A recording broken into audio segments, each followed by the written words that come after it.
பெருந்திரளினிலே ஏடே நான் என்பதை வீசி எழுந்தேனே.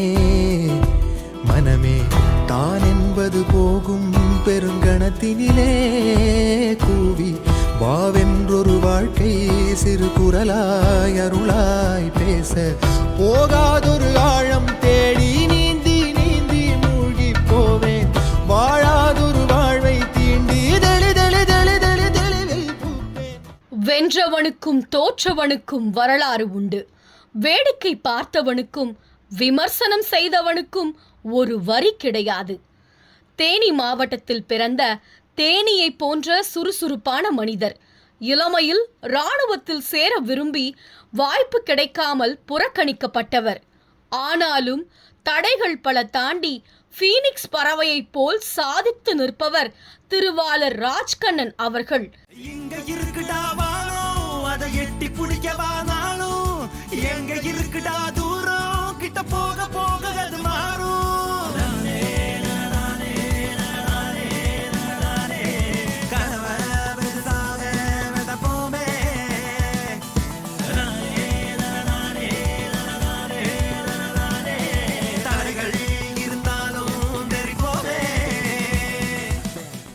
இந்த மனித தேனியை பாதுகாக்கும் ராணி தேனியாக இருப்பவர் திருமதி பொன்மணி ராஜ்கண்ணன் அவர்கள்.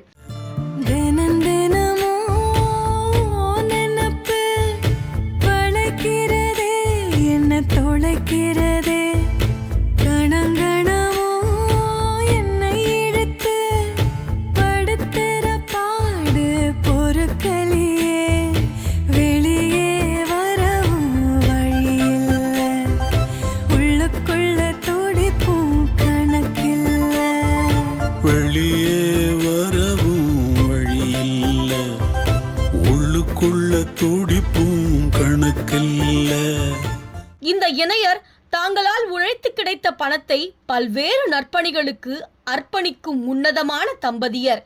தன்னிடம் பணியாற்றும் பணியாளர்களை தன் குடும்ப உறுப்பினர்களாக அரவணைத்து அவர்களுக்கு உற்ற துணையாக இருப்பவர்கள்.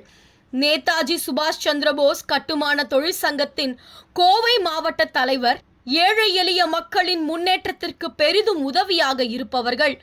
பள்ளி குழந்தைகளின் கல்விக்கு தேவையான அனைத்து உதவிகளையும் ஆண்டுதோறும் செய்து வருபவர்கள். சமூகத்தில் பின்தங்கிய பல்வேறு குடும்பங்களுக்கும் பெண்களின் முன்னேற்றத்திற்கும் பேருதவியாக இருந்து வருபவர்கள்.